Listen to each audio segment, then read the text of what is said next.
Hello అండి, ఇక్కడ నడుము లూజు ఎక్కువ ఉండి ఆమ్ రౌండ్ అనేది తక్కువ ఉన్నప్పుడు మనకు చెస్ట్ లూజ్ ఎలా కనుక్కోవాలి? ఇప్పుడు మనము ఇక్కడికంటే కొంచెం ఇప్పుడు నడుము లూజ్ ఒకవేళ 7.5 ఉందనుకోండి, అంటే 30 ఇంచెస్ ఉందనుకోండి.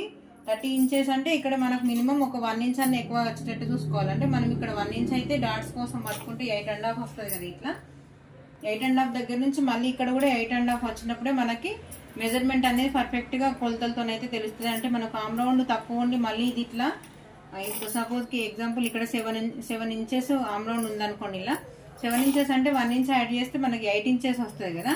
ఇక్కడ 8 ఇంచెస్ ఇక్కడ 8.5 ఉంటే మీరు ఒకసారి ఇట్లాంటి బ్లౌజులు వచ్చినాయా మీకు? ఇట్లాంటి మెజర్మెంట్స్ తోటి మీరు ఎప్పుడైనా కట్ చేసిర్రా?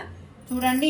ఇట్లాంటి డౌట్స్ ఎంతమందికి ఉన్నాయో నా కామెంట్ సెక్షన్లో కామెంట్ చేయండి. మీకు ఫుల్ వీడియో పెట్టడానికి అయితే ప్రయత్నం చేస్తాను. ఎందుకంటే ఇక్కడ క్రాస్ మనకి ఎప్పుడు కానీ సైడ్ స్టిచెస్ వేసిన తర్వాత ఇలా స్ట్రైట్గా వస్తాయి కదా.